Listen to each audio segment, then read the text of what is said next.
Hola, hola, buenas tardes, ¿cómo están? Bueno, vamos a iniciar un nuevo episodio. Estoy con Franco Micusi, él es venezolano, arquitecto venezolano y residente en Caracas. ¿Cómo estás? ¿Qué tal, Adrián? ¿Cómo te va? Muy bien. Igual estás en Caracas, pero sos de como dar clases y estar bastante tiempo Mm, fuera, ¿no? Bueno, yo, digamos, he estado siempre moviéndome un poco, ¿no? Tanto dentro de Venezuela como fuera, pero soy bastante estable acá. Lo digo siempre, ¿no? Digamos, me formé acá, soy hijo de inmigrantes italianos, mis padres hicieron de este país su hogar, digamos, tuve una mezcla ahí de culturas, pero cuando me fui a estudiar al exterior, yo decidí con mucha convicción volver a Venezuela, un año re malo, en el 93.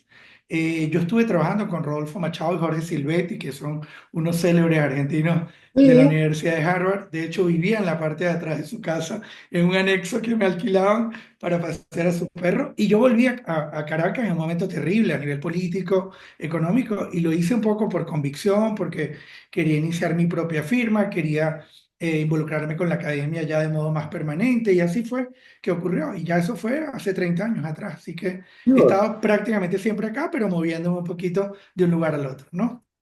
si no me recuerdo, ellos son como una especie como de padres del posmodernismo, ¿no? Totalmente. O sea, ¿No? Sí, eran Silvestre, Machado Silvetti. los más posmodernos de los... O sea, en realidad, a ver, para los que estudiamos en los 80, que creo que no es tu caso, No, yo soy más sí, 90. por eso, tú eres otra generación, eres más millennial, creo. Pero en todo caso, los que estudiamos en los 80, el posmodernismo llega a América Latina vía, digamos, Europa, pero buena parte del discurso de gente como Machado y Silvetti que emigran a Estados Unidos a raíz de la Claro, crisis de los 70, en Estados Unidos termina teniendo pues un peso enorme hablar de la ciudad, del espacio público, de la historia, que para nosotros pues nos venía relativamente cómodo, ¿no? Y ahí se produce como un clic automático. Más allá de la arquitectura que ellos investigaban y hacían, yo sí quería estudiar sobre la ciudad. Y de hecho mi decisión de irme a Harvard tenía que ver un poco con profundizar en ese tema de cómo hacer ciudades de la arquitectura, el tema del espacio público y sobre los cuales ellos tenían un montón de trabajo de investigación, aunque para ese momento eran arquitectos prácticamente muy académicos, con poca obra todavía construida, ¿no? Pero siguen siendo como una gran referencia a la posmodernidad. Pienso que iberoamericana, un poco universal, y ambos tuvieron cargos importantes en la universidad, o sea que sí. fue una experiencia interesante, ¿no? Porque después, ay, estoy tratando de recordar el nombre de ella, pero no me sale. Porque después estaba Grandes Zonas, que también era Claro. argentino. Diana Agres, ¿te Ah, ahí refieres? está Diana Agres, que ahora es como la decana, ¿no? Sí, sí, eso era como una familia, Pero en también eran realidad, como dos grupos, eran dos sí, argentinos que emigraron como simultáneos y fueron dos personajes como muy importantes en la teoría postmoderna. total, total. De hecho, yo trabajé con Fred Cotter, que es uno de los coautores de Ciudad Collage, con Colin Rowe, y me tocó trabajar directamente con Colin Rowe en muchas cosas a nivel de conversaciones. Ya él estaba muy mayor, pero lo que te digo con esto es que al final creo que de esa época lo que más me queda es la idea de la pertinencia cultural de la arquitectura que hacemos, entender la historia como algo que tiene un peso y que en el caso venezolano, siendo una arquitectura, una historia reciente, porque fuimos siempre una colonia pobre, un poco quizás como Argentina, no éramos un virreinato No, como Colombia, como Perú, como México, que digamos la historia era siempre una carga. Este es un país que se hizo prácticamente en el siglo XX, porque antes de eso, entre guerra e independencia, epidemia, en fin, guerra civil, el país no quedó nada para iniciar el siglo no. XX y el petróleo es el que permite proyectar al país en una dimensión moderna, pero sin mucha conciencia histórica al final, ¿no? Entonces somos los más modernos de América Latina, tanto Venezuela Seguramente. como Buenos Aires, porque bueno, no recuerdo bien el caso de Venezuela, pero bueno, Argentina ya en 1820 por ahí, ya empieza con toda esta escuela de la Revolución Francesa, la Claro, República, la democracia, ya empieza a ser, ¿no? Como, y después, toda la ciudad de Buenos Aires traen a todos los europeos claro, para generar la ciudad. claro, claro. Y Entonces es, ahí tenemos una cuestión moderna mucho más afianzada. Capaz que sí, Venezuela también es medio parecido, Pero ambos tenemos un fenómeno, porque a ustedes la opulencia o la riqueza les viene con la inmigración del 19, pero ya para el principio del siglo XX eran uno de los países más industrializados del Sí, mundo, con un nivel cultural altísimo. A nosotros eso nos ocurre más bien en realidad tarde, en los 40 y claro. 50, pero en ambos casos son países que quizás fueron modernos y hoy día se entienden, como dice un gran profesor, Lorenzo González Casas, como exmodernos, es decir, países que se arrepienten de su experiencia moderna, pero al final, cuando la ves, dices, son países que aunque tengan la peor de las crisis, tú los visitas y dices, fueron grandes países para haber logrado hacer todo lo que pudieron hacer y estar en este quilombo, en esta crisis, como le dicen ustedes, pero siempre están bien, ¿no? O sea, en el cierto sentido es como que hay un soporte muy fuerte de una infraestructura, una base cultural, una riqueza, Mm. un mestizaje, una heterogeneidad en todos los sentidos, influencias que van no solo en la arquitectura, en el arte, en la cultura, en la danza, en el teatro, que creo que eso no es tan fácil de conseguir en América Latina y tiene No. que ver con esos procesos migratorios que tienen esa capacidad de producir esos mestizajes que son tan nuestros, ¿no? Y que hacen tan rico viajar, digamos, en estos lugares de América Latina, ¿no? Bueno, a principios del 19, creo, del siglo XIX, Argentina arma el primer libre comercio entre Claro, dos naciones, que es Reino Unido, Argentina, es el primer imagínate, bloque de libre comercio, como puede ser la Unión Europea, como esta cuestión claro. general, lo hace Argentina con Inglaterra con la carne, Exacto. Bueno, igual en la Segunda Guerra Mundial nosotros fuimos para ganar la... fundamentales con el petróleo y ustedes con las vacas, pero al final hicimos lo mismo, ¿no? O Sí, sea, o sea que hay un gran paralelismo, pero sí somos súper distintos. Pero es interesante porque yo veo mucho en los venezolanos que se han ido a Argentina y han logrado hacer un clic importante en un país tan distinto, cosa que no ha ocurrido en muchos otros lugares de América Latina que aparentemente eran más cercanos a Venezuela. Y eso es claro. sorprendente, ¿no? Pero bueno, son fenómenos a ser analizados Bueno, y seguramente creo que en el la futuro. Universidad Central de Caracas no es la primera universidad de Latinoamérica. Bueno, es una de las más antiguas, ¿No es la más antigua? claro, una de las más antiguas, pero no sé si la Ah, primera. Y sí, me agarra fuera de base. No, en pero es realidad, del gobierno español. claro, viene desde la colonia, claro. Y creo que la de Este, Córdoba es la tercera o cuarta. Seguro que sí, seguramente, seguramente. Y bueno, y eso era sorprendente porque evidentemente eh, eran países que, como te digo, eran colonias pobres, eran capitanías de puerto y en realidad, o al menos Buenos Aires era puerto, Caracas ni siquiera lo era, el puerto era La Guaira, pero digamos, era una ciudad que sin estar en el Caribe, pues estamos en montaña, en valle, a 900 metros sobre el nivel del mar, pero apenas a 40 kilómetros de la costa, ¿no? Donde estaba el puerto más importante de llegada y salida de mercancías e insumos del país, ¿no? Porque, ¿qué pasa, no? En Venezuela, esa historia corta del siglo, bueno, corta, no, ya son 100 años de que aparece el petróleo y que trajo mucha influencia de los norteamericanos, europeos, se hizo maravilla. Al principio los arquitectos todos estaban formados fuera de Venezuela, en realidad no había una facultad de arquitectura, existía una facultad de ingeniería que graduaba arquitectos, ¿no? Entonces muchos de estos arquitectos, como Tomás Sanabria, en realidad se forman fuera del país y regresan. El más importante de ellos, Carlos Raúl Villanueva, estudió en la Academia de Bellas Artes en París, era de origen venezolano, de padres diplomáticos, pero incluso hablaba con acento francés cuando él vuelve a Venezuela, incluso contribuye a fundar la Escuela de Arquitectura. Digamos, hasta casi los años 50, la mayoría de los arquitectos que ejercían en Venezuela eran formados en el exterior. Tomás Sanabria, en ese sentido, es de una generación quizás un poquito más joven que Villanueva, pero forma parte de esa gente que, por ejemplo, él se formó en Harvard con Walter Gropius.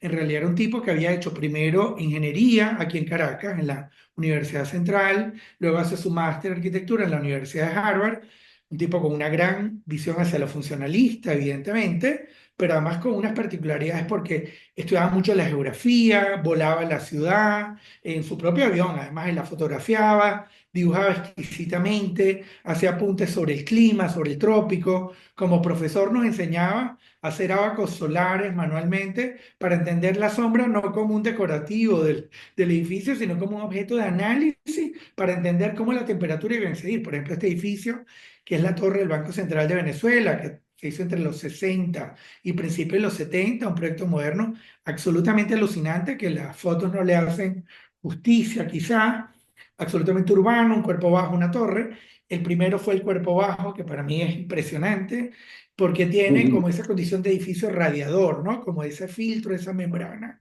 que él es sólido, él es monolítico, pero a la vez está hecho de aire para proteger ese espacio interior, ¿no?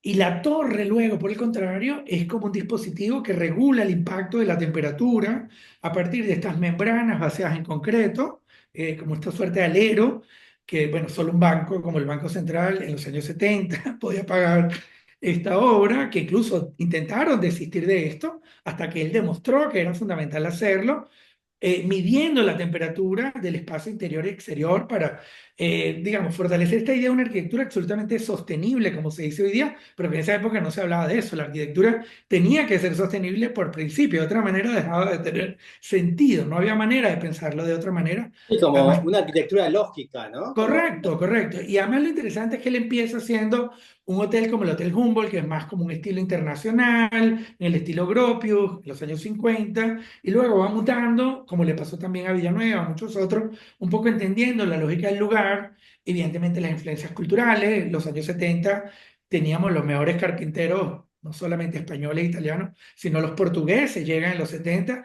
y muchos de estos encofrados solo se podían hacer con mucha plata, como en Venezuela, pero además con una mano de obra de primer orden y con una tecnología. Los planos que hacía Sanabria de los edificios eran simplemente alucinantes para lograr producir estos espacios que parecen obvios, pero lo que me gusta sobre todo de esto es que mi arquitectura a veces casi puede pasar por anacrónica en mi interés por entender la continuidad de estos arquitectos modernos, que creo que hay una lógica como de un moderno que puede mirar a la posmodernidad entendiéndola como lo vernáculo, como lo que hicimos siempre bien, y no tiene sentido esta idea de hacer vanguardia por vanguardia y tratar de ser, digamos, más exótico que sea Gaudí, que es algo que yo no me interesa, no soporto. Creo más en la escuela brasileña, que un poco ha hecho una continuidad histórica desde Niemeyer, Villano Artigas, hasta los modernos como Angelo Bucci, Fernando Viegas y todo esto, que me parece que es muy interesante esa escuela Brasil. Y yo siento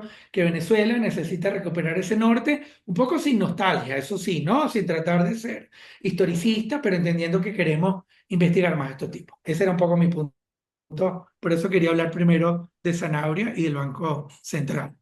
pero igual, cómo va apareciendo estas cuestiones que decíamos del medio ambiente y cómo el medio ambiente y el clima siempre va a interferir como en la buena arquitectura, ¿no? Y cómo en estos Claro, casos, incluso hay espejos de agua, había sí, como un espacio intermedio de terrazas, ¿no? Con sí, vegetación, sí, como que acá, ¿no? En esta casa. Acá sí. estamos en un nivel alto, ¿no? Es una, Sí, el cuerpo bajo, pero es un nivel alto del cuerpo bajo.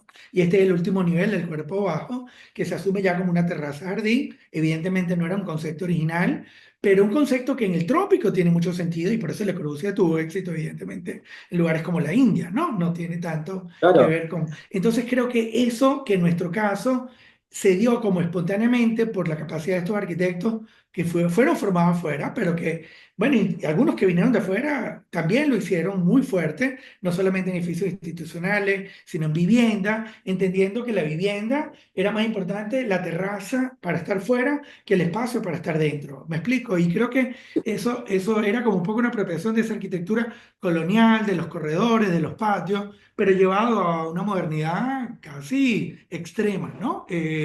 Y que creo que tiene referentes, evidentemente lo puedes comparar tanto en Villanueva como en Sanabria, con muchos otros en América Latina, pero es la escuela de la modernidad latinoamericana, un poco como lo presentó Russell Hitchcock en la exposición del MoMA del 55, y luego un poco la de Barry Bergholt del 2014 en el Latin American Construction, que también la porque desconozco. incluso acá también, ¿no? En este atrio, Sí, que es el bajo, ¿no? El sí, módulo bajo, sí, que lo veíamos muy oscuro, en realidad, bueno, tiene toda la luz cenital por total, obvias razones, claro, y ese atrio es verde, aunque sí, posiblemente haya salido naturalmente desde el momento. Y también viene con esta relación que vos decías del patio colonial. Es un patio sí, colonial sí, reformulado. Sí, y techado, que es una particularidad de la modernidad que permitió construir espacios públicos en la Universidad Central, a partir del techo, los corredores, las plazas cubiertas, los atrios, que de alguna manera siempre se entiende la arquitectura como un dispositivo para mediar con el clima, pero aprovecharlo al máximo, ¿no? Que es una arquitectura prácticamente que no requiere iluminación artificial, que funciona, aunque tenga aire acondicionado, sin aire acondicionado, y que son cosas que hoy día se venden como innovadoras y en Mm. realidad siempre estuvieron allí. Yo creo que de eso todavía tenemos mucho, mucho que aprender. Y a su vez también, hace poco estuve leyendo un texto de Coolhack que habla de John Portman, el señor de Atlanta, Sí, y bueno, aunque seguramente nunca sabremos si hay relaciones o no, ¿no? Porque en décadas 60, 70 no sé, sabemos cuánta relación hay, ¿no? Pero hay relaciones con el atrio obviamente pensé en John Portman, con el atrio que a él sí. habla, ¿no? Y eso también es como una situación muy importante en el movimiento moderno y cómo en generalizar visualizaciones, espacios públicos, ¿no? Que antes no lo había.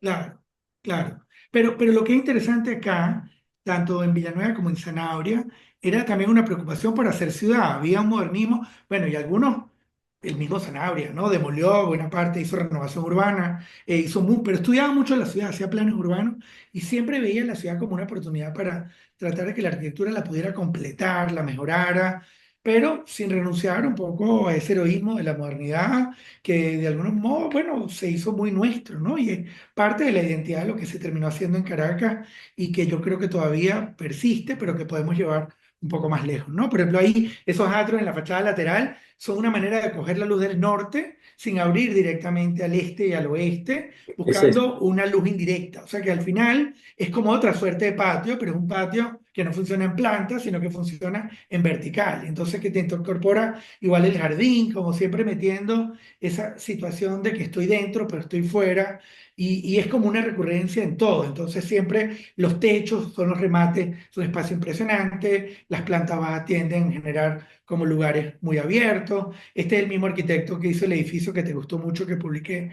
hace una semana, el de Linces, que Sí, produce además un sistema de espacios públicos en su entorno y que luego tiene como unas geometrías un poquito más compuestas. O sea, al final eran laboratorios en donde todos estos tipos, quizás por el volumen de trabajo que tenían, porque eran tiempos de abundancia, en donde era un estado potente y tenían oportunidad de hacer muchas cosas. E insisto, construyendo, bueno, solo imagínate, te insisto, aquí se le ve la textura a todo, ¿no? todo.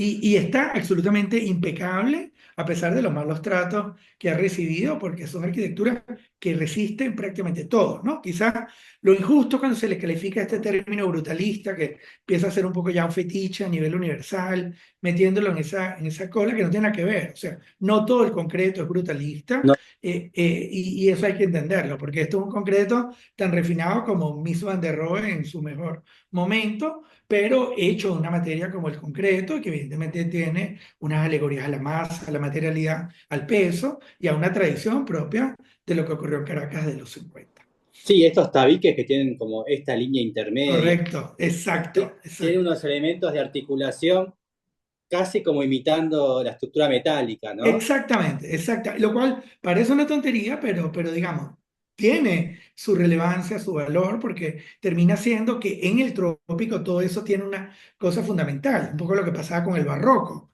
que el barroco exageraba las formas para potenciar, digamos, la sombra, la expresión de la materia. Acá la naturaleza es tan fuerte que el sol hace todo el trabajo. Realmente lo que necesita es plegar o hundir 2 centímetros una superficie y ya el resto ocurre solo, es Sí. mágico.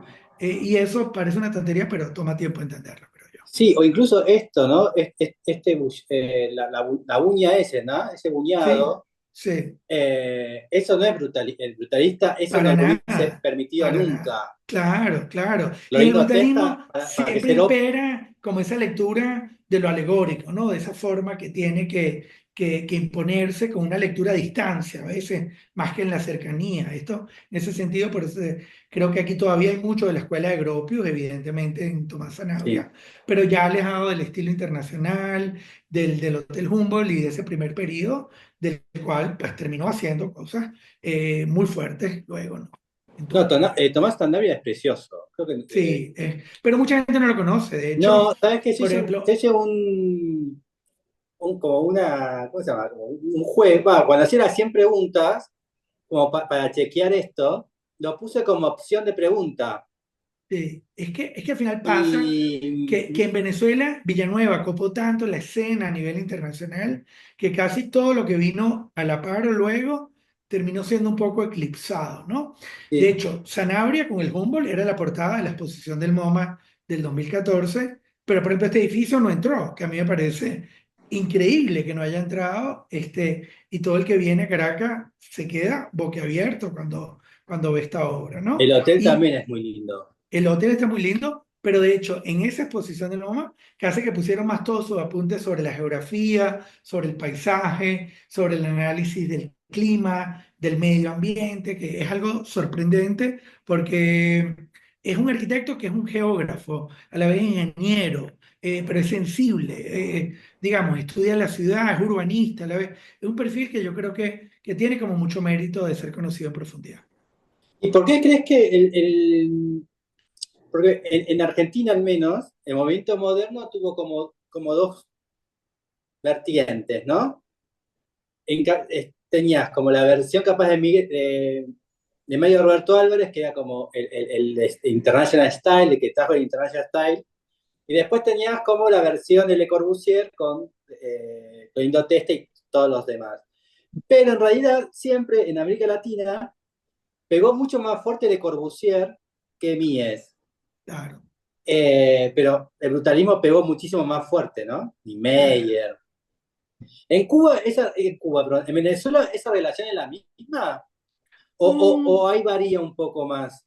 Es que en realidad a nosotros nos llegó como un poco de todo. O sea, al final Villanueva terminó siendo la gran figura porque sobre todo hizo mucha arquitectura pública. De hecho, la que hizo Villanueva lo hizo como funcionario del Ministerio de Obras Públicas. Es Pero decir, él ni, ahí seguíamos Le Corbusier, lado de y Le era más en Corbusier. la línea. Pero claro, pero él también tuvo una transformación. De hecho, esa comparación siempre se escucha. Alguna vez escuché a Mikel Adrià dando una charla que fue un escandalazo acá en la Universidad Central, donde casi que pone una foto de Villanueva y decía que Le Corbusier había tenido muchos imitadores en el mundo entero. Y la gente, y bueno, que son frases muy duras, ¿no? Porque evidentemente la relación con Le Corbusier es más que evidente, pero lo que es impresionante es cómo todos estos tipos en América Latina, habiendo estudiado Le Corbusier, fueron capaces de hacer lo propio, adueñarse de esa filosofía y entender por qué era aplicable y luego llevarlo al extremo, que es algo que también hay que entender porque además para Le Corbusier es algo que ocurre como a partir de un descubrimiento. En el caso de los que vienen a América Latina es porque intentan hacer un puente histórico con una preexistencia que demuestran, por ejemplo, que algunos temas del espacio fluido, la relación interior-exterior, son propios de nuestra geografía, nuestro clima, que existe incluso en las casas coloniales de hacienda que vienen del sur de España, un poco filtradas de luego. Pero lo que te quiero decir con esto es que para Villanueva, en realidad primero llegó la arquitectura venezolana, porque él era casi que europeo y francés. Pero aunque tenía ascendencia venezolana, cuando él llega a Venezuela, descubre por qué la arquitectura tradicional venezolana funcionaba tan bien en el clima y él empezó haciendo neoclásico, Beaux-Arts, y poco a poco se va desprendiendo de ese neoclásico Ah, para bueno. irse luego a la modernidad extrema, evidentemente con influencia, por supuesto, de Le Corbusier. Pero a Caracas también llegaron algunos que hicieron Mies van der Rohe en el sentido estricto del término, muchos, estilo internacional estricto, es decir, pero todos, casi todos, no quiero decir todos, también fueron mutando, fueron migrando, se fueron desprendiendo. Acá llegó gente, por ejemplo, como José Miguel Galla, que venía de Uruguay, bueno, Argentina, Uruguay, aquí hay como de todo. El socio de Martín Vega, un arquitecto venezolano formado en Chicago. Es decir, todos tenían su influencia, pero luego había o pares latinoamericanos que trabajaban también, que íbamos haciendo como la traducción. Entonces, en realidad Caracas es como mucho más como una colcha de retazo de muchas maneras, y eso lo dice Cercalo, como que la identidad de la arquitectura venezolana es que no tiene una identidad establecida, ¿no? Y sí que la tiene, pero no se le puede poner una etiqueta única, ¿no? Es complejo. Claro, capaz que el clima fue muy divisorio en ese sistema. Posiblemente, posiblemente, y te recordaba lo que sí, lo que no, pero a ver, pero también entender, por ejemplo, que mi Van der Rohe, que trabaja en acero, en un país como Venezuela, que ya en los 60, y tú lo sabes porque te tocó vivir en Ciudad Guayana, ¿no? Con tu familia, que era Sí. la gran, digamos, industria acerera, no de Venezuela, era de la América Latina. O sea, un plan maestro hecho por Harvard y MIT, en donde el metal iba a ser fundamental en la construcción de la ciudad que viniese, ¿no? Entonces, claro, de alguna manera también había como unos cruces de oportunidades y por eso proyectos como ese que mostré el otro día de Tenreiro, que es impresionante esa mezcla de metal con ladrillo, que entonces hay gente que vea a Tenreiro y dice, ah, es Luis Kahn. No, no es Luis Kahn. Hay mucha influencia de Luis Kahn, pero hay Luis Kahn, hay Mies van der Rohe, hay algo de Le Corbusier, pero lo terminas investigando y no lo puedes meter en un paquete que lo asocia de manera directa, sino que hay siempre como una investigación propia y eso persistió como hasta los años 70, 80, ¿no? Que ya en los Vamos. 80 la cosa cambia radicalmente acá. Así que bueno, ahora sí vamos a la propia, Sí, ahora sí sí. vamos a vos. Bueno, ahí hay como una mezcla de cosas, porque de alguna manera, ajá, el primer dibujo es un dibujo de un concurso que hicimos, ya no me acuerdo, hace 8 años, para el Banco Central, el mismo instituto, la misma institución del proyecto de Zanabria, pero en Ciudad Guayana, en la ciudad que tú Ah, viviste, en Puerto Ordaz. diagonal, en Puerto Ordaz, exacto, en este sector, que es lo que se llama Altavista. De hecho, al fondo se ve un edificio que es de José Miguel Galia, edificio de ladrillo, justo diagonal a este está el edificio de Jesús Tenreiro, y es un proyecto en donde, bueno, es fácil categorizarlo, porque hay influencias de mucha gente, Renzo Piano, bueno, puede ser, pero en realidad hay mucho de muchas cosas, ¿no? Hay mucho de Sanabria, en el entendido de esa relación cuerpo bajo, cuerpo alto, pero ya no diferenciado, sino un cuerpo bajo que se convierte en alto y un cuerpo alto que se convierte en bajo, esa lectura del perímetro, el tema de las pieles, la obsesión por trabajar un poco las membranas que protegen de ese clima, que además es extremo en Ciudad Guayana,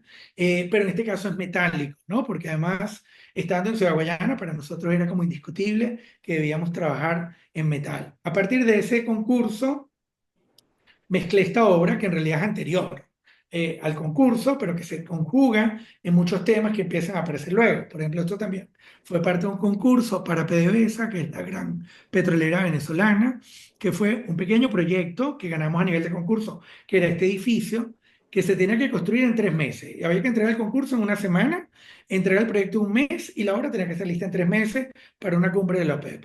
Porque había que construirlo encima de una infraestructura de concreto, parte de este conjunto, de estas torres bastante anodinas, impersonales, y al final lo que hicimos fue un concepto clásico de caja dentro de caja, en donde se hicieron unos talleres, las estructuras metálicas, en otro taller el aluminio, en otro taller la madera, en otro taller el vidrio, pues, y aquello se ensambló como un kit en apenas un mes para la famosa cumbre. Y a partir de allí, este proyecto se expande a nivel como un plan maestro para complementar esto, que es un salón de actos en donde evidentemente hay mucha influencia de todos estos arquitectos para generar este espacio interior con el trabajo en la madera. Insisto, en una arquitectura que no pretende innovar necesariamente desde la perspectiva de la forma o de la apariencia formal, sino más como de las lógicas propias del momento en que se construye y de las tecnologías asociadas a cada caso. De este edificio, luego deben venir otras fotos, se hicieron otros dos, tomó casi 10 años completar esta obra por los avatares de las obras públicas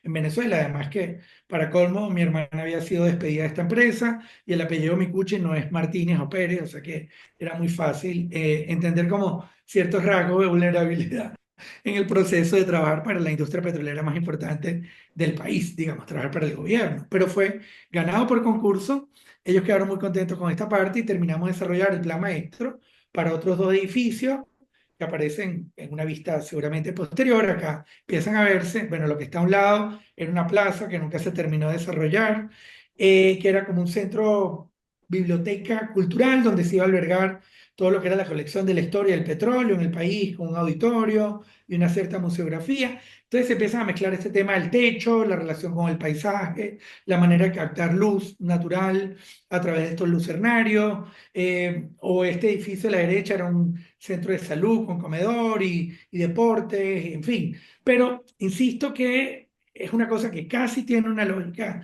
contemporánea en la estética, si se quiere, pero que al final intenta buscar algo de los antecesores directos. Lo único que sí no pudimos hacer acá fue trabajar totalmente con ventilación natural, porque evidentemente no se podía, pero era uno de los retos del proyecto, como lo hemos hecho en muchos otros, ¿no? Pero sí intentar incorporar algunos temas de estas arquitecturas que, insisto, hemos ido tratando de elaborar en el tiempo. No sé Bueno, si el quieres programa decir. también es contemporáneo, ¿no? Porque El mezclar programa es un poco centro más de contemporáneo salud, además, gimnasio y porque y además se cultura, monta, claro, porque es una mezcla de programas, no hay manera de dividir, no es un centro cultural, no es asistencial, es deportivo, es social, y también desde el punto de vista de la agenda institucional de la obra, que para mí sí era importante, era como una institución pública le devolvía a la ciudad un fragmento de espacio público, generando una cantidad de funciones que eran más abiertas al público.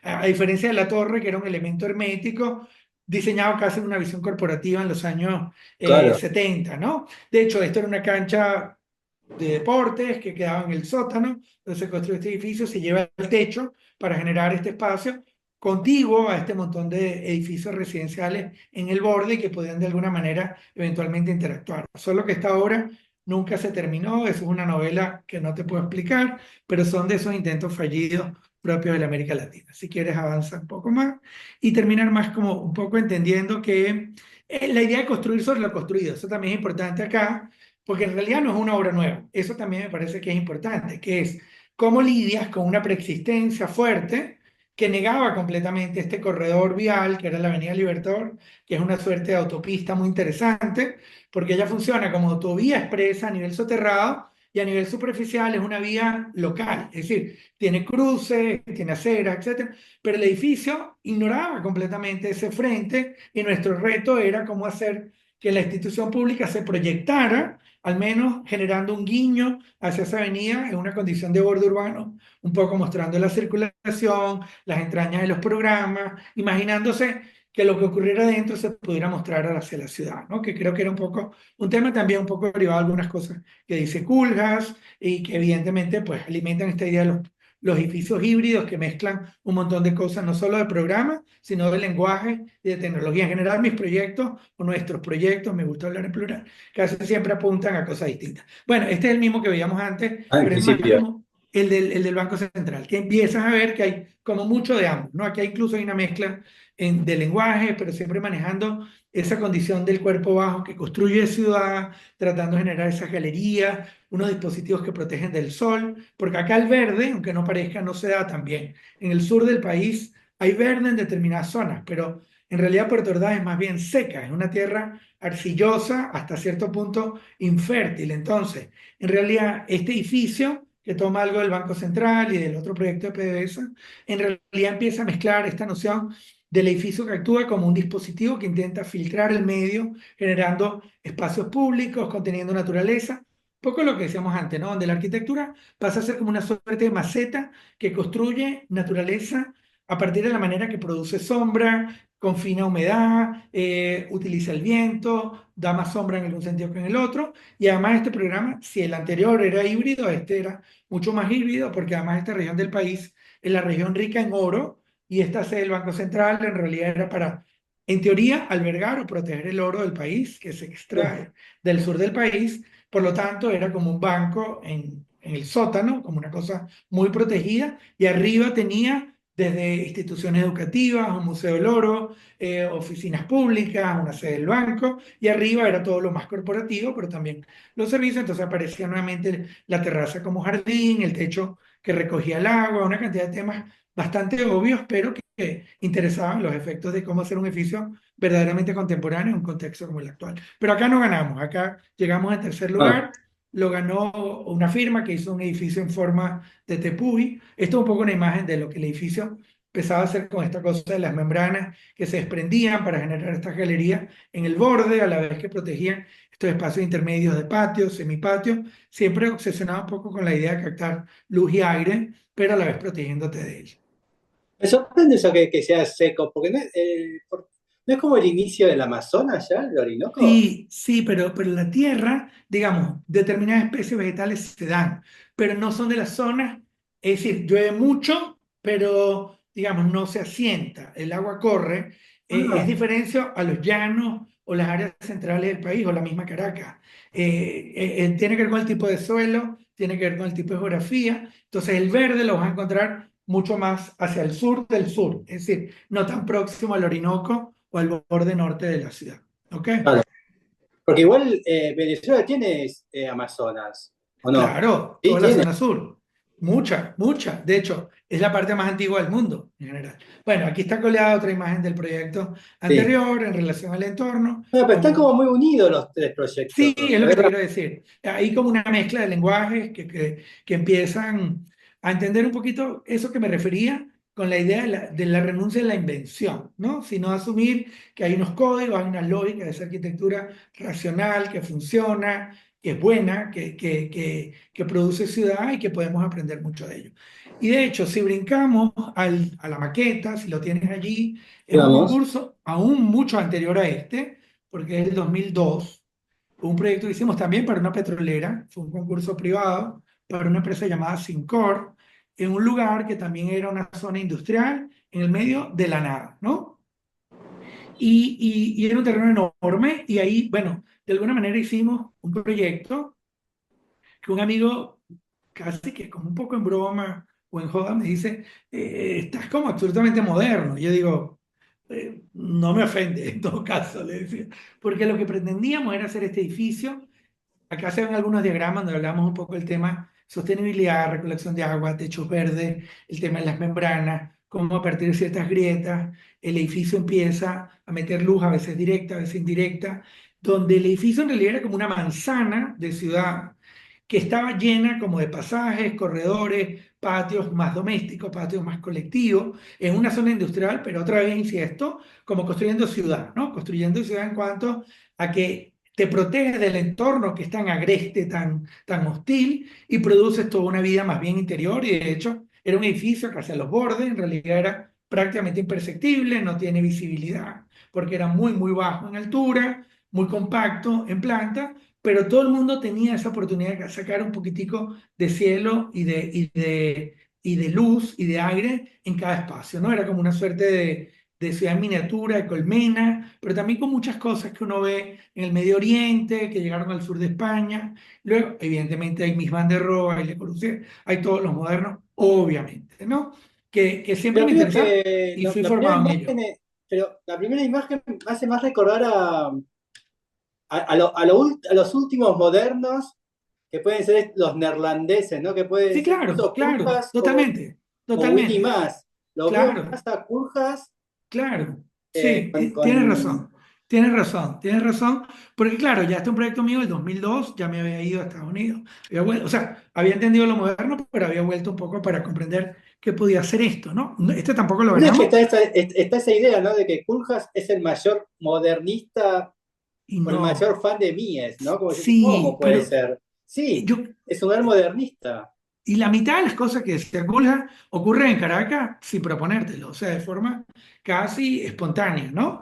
Hay lugares como el Centro Simón Bolívar, que es este famoso conjunto institucional de los 50, que es como una Rockefeller Center en miniatura, pero digamos, lo que interesa es que es una arquitectura moderna, pero siempre como muy pensada en lo urbano, en tratar de construir ciudad, que yo creo que es lo que lo hace posmoderno en ese sentido, vinculado a los neerlandeses o a Kulja en particular, pero también tratando de descifrar qué es lo que lo hace venezolano, ¿no? Nosotros hicimos también un proyecto de la alcaldía de Baruta que tiene 4 materiales y me decían, pero te metiste holandés y estás con MRB. No, no, es que creo que eso viene de nuestro génesis y es simplista tratar siempre con... Evidentemente uno ve lo que está ocurriendo y hay cosas que le hacen simpatía y otras que no tanto, pero al final lo que quiero insistir es en esa idea que planteé antes cuando hablé de Sanabria, de cómo recuperar ese norte en Venezuela, de lo que hicieron los modernos, un poco como ha ocurrido en Brasil, para tratar de darle continuidad a ese movimiento moderno, pero sin ser nostálgico ni historicista al respecto, comprendiendo que se puede seguir apostando a esa lógica de la sinceridad del material, de la idea de la arquitectura que está consciente del clima, del medio, de la no opulencia, pero sí de la riqueza espacial. Hoy día en Venezuela se hace una arquitectura llenas de acabados de todos los tipos, con unas grandilocuencias, unas cosas terribles, sobre todo en lo privado más que nada, ¿no? Que uno dice, bueno, qué mal gasto de energía, ¿no? Es una arquitectura que yo llamo el desperdicio, porque básicamente desperdicia todo, desperdicia el clima, el lugar, la estructura, la capacidad constructiva, la inventiva, y yo siento que tenemos que volver a estos maestros como Villanueva, como Zanabria, para un poco revisar ese eslabón histórico que se perdió con la revolución, que generó como un lapsus en el desarrollismo en Venezuela, que sin duda existió porque entró la pausa, y la pausa a veces es muy buena. Yo puedo ser Mm. crítico del sistema político por distintos temas, pero creo que el haber pausado esa vorágine de desarrollo, quizás no tanto el punto de vista económico, porque es una tragedia lo ocurrido, pero sí el punto de vista urbano, ¿no? Entendiendo que quizás hay que reciclar mucho más, tratar de construir más razonablemente sobre lo que tenemos y ver cómo podemos tratar de construir un norte de ciudad como más cercano a esas otras escalas de ciudad que también forma parte de la arquitectura de lo público y que creo que es lo que a mí me interesa hacer al menos. Y por algo no tengo trabajo hoy día, porque en Venezuela en los últimos 10 años desapareció la arquitectura pública completamente con la crisis económica que arranca 2013, 2014, que es la época esa terrible de la escasez, el colapso del aparato del Estado, los municipios se invisibilizan, mientras que mucho de lo que yo hice, lo hice en apenas 10 años, trabajando con todos los municipios y entes de gobierno de Venezuela, ¿no? Y que es algo que, insisto, puede ser que no vuelva, puede que sí, pero hay que prepararse para hacer eso, haciendo más concursos, que es algo que también me gusta hablar. Digamos, todo lo que yo he hecho, lo he hecho no es por nombre y apellido, ni por contactos, ni vínculos sociales o personales, sino en realidad porque me lo he ganado a partir de concursos. Y creo que eso es algo que en América Latina también hay que ver mucho el ejemplo de Colombia, que ha hecho un gran Sí, trabajo en ese sentido para hacer por concurso todo, desde lo en más chico, Medellín sobre todo. y claro, y Medellín y parte también Bogotá. Creo que Argentina lo ha intentado, no lo ha hecho tan bien, No. México tampoco lo ha logrado, porque quizás, insisto, en escenario de bonanza económica, yo no sé si es que el concurso deja de tener sentido. Ustedes tienen concursos impresionantes, el célebre concurso de la Peugeot en los años, no recuerdo si fue en los 60. Ustedes Sí, hicieron que fue un concurso internacional impresionante, ¿no? De relevancia mundial. Y yo creo que hay que volver a eso y creo que hay que hacer como una tribuna entre los países latinoamericanos para tratar de hacer, ¿por qué no?, más concursos latinoamericanistas, ¿no? Por mirarnos el ombligo, pero sí empezar a conversar más entre nosotros, ¿no? Sobre cómo hacer buena arquitectura en todo el continente y dejar de quizás mirar tanto a veces hacia afuera, ¿no? bien. Poco es la agenda por donde voy y en lo que estoy montado, ¿no? Un poco en pausa, debo decir, ¿no? Pero siempre insistiendo. El Banco Central no lo ganamos, como dije, llegamos a tercero. El otro, el de Sincor, tampoco lo ganamos, pero felizmente lo perdimos, ambos casos, con el mismo arquitecto, por cierto. Eh, Tipo Domingo Acosta, muy serio, pero en otra onda. Pero para mí lo mejor es cuando las flores te las echa gente que tú respetas como arquitecto y te dice, oye, qué buen trabajo. Eso para mí es más importante porque es serle fiel a lo que uno está buscando, más que ganar el concurso que termina siendo a veces circunstancial, anecdótico, qué sé yo, es Bien. una cosa que va por otra dirección. Ahora vamos al dibujo. A ver, ¿qué puse allí? Me Ah, creo que, mandaste un PDF de creo que, dibujo, a ver qué será. este. Ah, bueno, sí, porque claro, este deriva del proyecto del banco también nuestro, tratando de cómo hacer que ese dispositivo de fachada pudiera ser corredor peatonal, dispositivo de luz y sombra, que se pudiera mover con el viento, un poco en la visión de los cinéticos venezolanos, que permitiera absorber humedad del entorno y procesarla para generar incluso naturaleza, con eso que decíamos que en nuestro medio el clima está benévolo, que la vegetación crece en los tejados de las casas, en los bordes de la autopista, y por qué no generar esa membrana verde que hoy día entre el bosque vertical de Milán y el Patrick Blanc en la Caixa de Madrid ya empieza a ser casi como un fetiche universal. Y yo creo que hay mucho más que eso. Insisto, con todo el respeto que me merecen Patrick Blanc o que me merece el bosque vertical de, ay, se me fue el nombre. Bueno, ya me vendrá. Eh, Creo que al final esa idea que podemos investigar y creo que la idea de que la arquitectura debe aprender más del paisaje. Yo nunca fui paisajista, pero creo que es entender no solo la sostenibilidad en cuanto a cómo estos elementos contribuyen a trabajar con el clima para hacerlo más vivible, pero también como para construir naturaleza, comprendiendo esa visión de la arquitectura que es infraestructura para la naturaleza más que un objeto. De hecho, tengo un edificio de vivienda que lo mostré hace poco en una charla que desapareció porque hicimos todo un sistema de jardines perimetrales y hoy día sacan la foto y el edificio ya no se ve, es todo naturaleza y me encanta, me parece lo mejor, es lo que yo quería que ocurriera. Y hay gente que lo frustra porque a veces la obsesión en la visibilidad, en que se vean los materiales, en que se vea la cosa, se nos olvida y no nos deja pensar que a veces podemos ser un poco más humildes ante la naturaleza y entender que ella puede trabajar con la arquitectura a la par y posiblemente ser el material quizás más sofisticado para resolver un montón de cosas, ¿no? Quizás, por ejemplo, otra vez, Herzog y de Meuron en el Museo de Miami hacen algo de eso, ¿no? En el Museo Pérez, no sé si lo Sí, conoce o has estado. Y ahí ocurren cosas maravillosas, desde el sótano, por ejemplo, como en el sótano no hay losa, no hay suelo para que el agua pueda percolar. Es un sótano que se puede inundar perfectamente cuando se inunde la ciudad, que va a ocurrir de seguro, ¿no? Y luego el tema del verde empieza a aparecer en el edificio, que además luego como forma es casi como una autopista de la cual guindan o cuelgan ciertos elementos espaciales, ¿no? Entonces creo que sí hay cosas en el mundo que van dando pistas, ¿no? O el parking garage que hicieron ellos también en Miami, que es una tremenda obra. Eh, Ganó junto a Rafael Iglesias el premio en el, ahí está. en el Crown Hall, el primer premio del Crown Hall. Y de hecho yo nominé a Rafael Iglesias. Ahí está, exacto.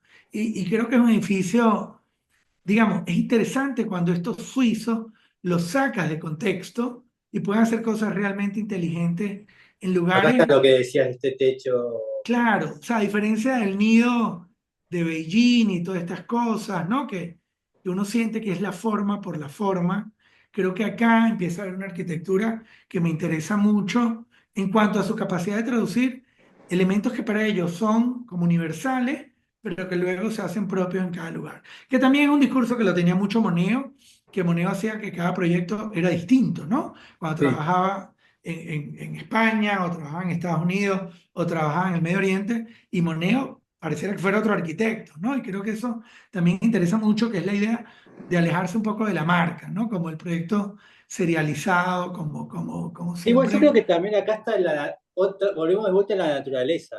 Claro, La tenés presente y no podés luchar no puedes luchar contra exacto, ese verde exactamente, en la exactamente. ahí. Y además que, Tenés que ceder porque no puedes estar claro, todo el día podando. claro. De hecho, este edificio de Miami, lo que es impresionante es que a lo mejor tú no entras al edificio porque no puedes pagar el boleto, qué sé yo, no te interesa el arte, pero al final genera un espacio público para la ciudad, que mira que es una ciudad escasa en espacio público, Sí, no y tiene. no tiene espacio público, y que además es una ciudad donde las plazas no funcionan, porque tienen muy poco verde, porque los huracanes se llevan todo. En realidad hay sectores, los más protegidos, donde crecen grandes árboles, pero el resto lo que tiene son palmeras, pero en realidad Miami no Ya. tiene zonas de gran verde. Entonces descubre algo que en la modernidad latinoamericana fue fuerte, que es el espacio público techado, la plaza como un espacio cubierto. Entonces, el tener la sombra en Miami es fundamental para que este lugar sea reconocido como un lugar exitoso, no solo por la colección que alberga, sino por su capacidad de construir un espacio público para una ciudad que lo necesita tanto. Entonces, Bueno, cuando allá, uno planea viajar a Miami, nunca piensa en espacios públicos. no, Voy a no, ver un no, no, es museo. que no los hay, no los hay. Quizá la plaza ¿No? frente a la Sinfónica de Getty, que tiene una plaza enfrente que hizo esta firma de Pero uno paisajistas. piensa ahí solamente en Disney, en la playa y en un shopping. Sí, bueno, Lincoln Road Mall tiene ese espacio peatonal muy fuerte, pero que es como bueno, Es un una shopping, es un afrenta, mall abierto. es un mall abierto, exactamente. Pero, digamos, yo creo que al final, un poco el punto al que quería acercarme de esta visión contemporánea de la modernidad es cómo empezamos a empezar a mezclar cosas que pueden haber ocurrido en la India o pueden haber ocurrido en el Medio Oriente o ocurrieron en América Latina, lo que llamaba Frankton regionalismo crítico o, digamos, o William Curtis, que también hablaba un poco de esto, esta idea de estas periferias del mundo que creo que va a haber mucho que hablar, sobre todo con este tema además del cambio climático, que sin duda nos tiene a todos en jaque a nivel mundial, ¿no? Y en eso los modernos sí creo que tienen mucho que decir, porque evidentemente hay cosas que quizás no estamos pensando también en la arquitectura actual. Y ahora me sorprendió el objeto. Sí, es que es muy particular, tú no lo debes entender, pero No, esto no sé qué es en realidad. se llama tinajero. Sí. Tinajero es porque tiene una cosa, la tinaja es como una vasija que recoge el agua y la destila. La destila a partir del proceso que la arcilla es capaz de eliminar cualquier tipo de impureza y el agua termina siendo absolutamente consumible en la tinaja inferior. Lo más impresionante en la foto que te envié no sale. A veces incluso lleva una planta arriba que se llama helecho. El helecho es una planta propia del Ah, por eso trópico. está este bol acá abajo. Claro, el helecho crece en la parte de arriba. El agua que tú echas en la planta, luego se filtra y cae en la segunda tina. Es un proceso absolutamente maravilloso de manejo ecológico. Es decir, y es un objeto completamente doméstico con esta estética Ah, es tan un filtro del agua. es un filtro de agua, es un filtro de agua, es absolutamente maravilloso porque además siempre existían las casas como en los corredores, entonces siempre tiene esta forma, como esta torre, como este escaparate, si se quiere, con una puerta, ¿no? Que se cierra, donde el agua está completamente protegida, pero es poroso, ¿no? Entonces me parece que es una linda metáfora para algo de la arquitectura que traté de mostrar, que es cómo hacer una arquitectura que hace el efecto del tinajero en su capacidad de entender el medio. No lo hemos logrado, debo decir, porque, Entonces digamos, vos tenías, abrías acá y sacabas esta fuente claro, y el agua es y, completamente y bebible, la servías en un vaso y la tomabas. absolutamente, absolutamente. Un proceso, digamos, esto existía en Europa también, esto no llega acá de manera, o Y el sea, agua que era agua de lluvia, me imagino, y teóricamente. también con agua lluvia, claro. O sea, al final utilizabas cualquier tipo de agua que necesitaras para poder vivir, y lo cual es brillante, brillante y es interesante cómo podías tomar el agua del río, el agua de la lluvia, el agua de las plantas. ¿Y el Y helecho creo era por una cuestión de la planta o la servía? planta, el helecho es una planta que crece con poquísima agua, de hecho crece en apenas una cosa orgánica como de raíces o crece en una roca o en el tronco de un árbol, porque simplemente absorbe la humedad del ambiente, ella recoge el agua del ambiente y la convierte en agua que ella drena en sus raíces, ¿me explico? Ah, Evidentemente lo puedes entonces también regar. por ahí, porque también ella misma Ella absorbe misma agua. absorbe humedad del medio y la convierte en una humedad que la mantiene viva. Evidentemente la puede regar y cuando llueve se pone aún más fértil, pero ella también es capaz de lidiar con las condiciones extremas del clima y por eso el helecho siempre aparece como parte del tinajero venezolano, Y que me además parece. te saca la humedad del ambiente, entonces. Claro, aparte, exactamente, exactamente. O sea, que actúa como un cooler, como un elemento que de alguna manera es un aire acondicionado ecológico, ¿no? Es un aire acondicionado que genera una humedad natural en el ambiente. Y hoy en día, Bueno, bueno, ya terminamos. ¿Y hoy en día en qué estás trabajando? En qué pues estás trabajando? muy poco. Estoy dedicado casi 90% a la docencia, algo de consultoría fuera de Venezuela. El año pasado ganamos un concurso en Costa Rica muy importante, el de Ciudad Gobierno, un desarrollo como de 300.000 metros cuadrados. Pero eso parecía que iba a avanzar y al final se congeló.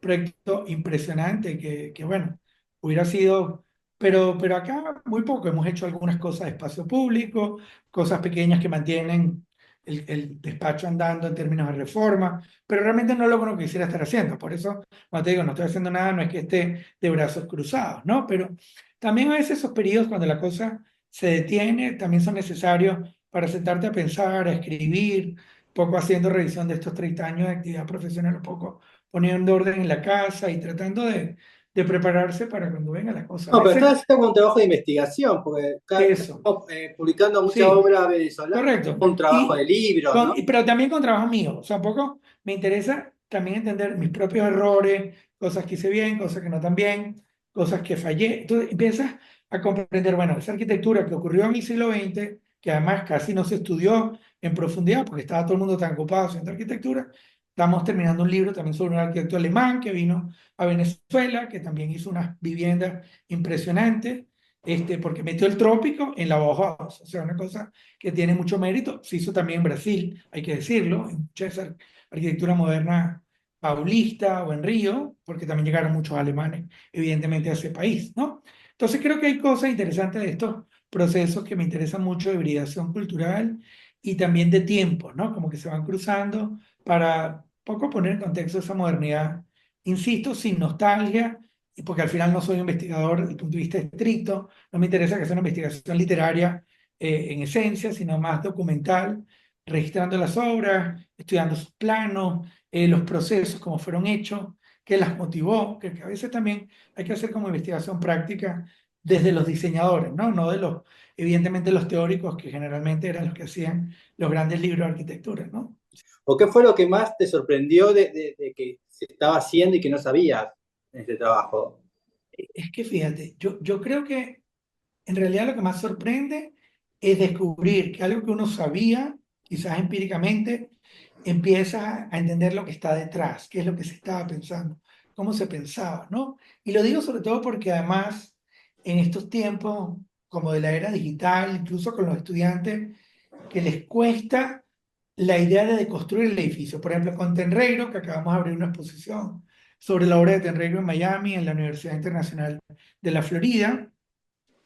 Un tipo que no hizo mucha obra, hizo tres grandes edificios públicos, el de Ciudad Guayana, el Palacio Municipal de Barquisimeto y esta abadía que se terminó en los 90, y luego hizo varias casas, tres de ellas son como las mejores.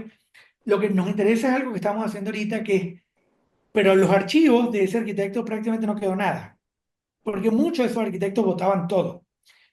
¿Qué quiero decir con esto? Estamos haciendo un trabajo que es de construir los edificios que ya existen, porque no quedó la planimetría. ¿Qué quiero decir con esto? Que hay un trabajo que también es importantísimo desde el punto de vista docente, que es en la era digital, cómo enseñar a un estudiante que el producto no es el dibujo, sino el dibujo es un medio para el verdadero producto, que es la obra, pero para lo cual se tienen que enfrentar a la obra casi que con los ojos vendados para entender lo que está detrás de ella, porque además en la cultura de la inmediatez, de la imagen de las redes sociales, el render, en fin, las tecnologías, el BIM, etcétera, pareciera que se nos olvida un poco Mm, la arquitectura como una cesta cargada de intenciones, ¿no? No como una sumatoria de productos derivados de lo que hace el software, de lo que es el material, de lo que implica el contratista, que creo que es un tiempo muy complejo que estamos viviendo. E insisto mucho en el tema del reciclaje. Yo lo he dicho en varios foros y creo que en Caracas durante los próximos 5 años no habría que dar permiso de obra nueva, sino dedicarse a recuperar lo que ya existe. Punto. Dedicarse a recuperar. Cuando ya todo lo que existe esté ocupado, bien, hagamos obra nueva. Esto es algo que creo que a nivel mundial también hay que revisar porque no tiene sentido seguir haciendo obra nueva cuando en el caso de Venezuela quedaron 1 millón de viviendas vacías, por ejemplo, de óptima calidad, cuando las nuevas jamás compiten en calidad con las anteriores y se distorsiona el valor porque además la obra nueva adquiere valor económico y destruye el valor de la obra vieja porque la claro. hace lucir como obsoleta, como caduca, como fuera de onda, ¿no? Que es algo terrible. Entonces creo que hay como unos temas bien importantes que discernir allí sobre este tema que insistí hoy de la idea de reciclar lo que tenemos y transformarlo, aunque suene un poco historicista, como hicieron los italianos, que se dedicaron básicamente a hacer restauro durante muchos años y ya, eso no está mal. A veces toca hacerlo bien y Bien. hacerlo Va- inteligentemente. eh, bueno, muchísimas gracias. Nos Igual un volvemos a placer. ver. Siempre un gusto conversar y poco caótico como siempre, pero un gustazo. ¿Ok? Así que bueno, chao, Placer, gracias. chao, gracias a todos. Chao, chao. Saludos. Hasta luego.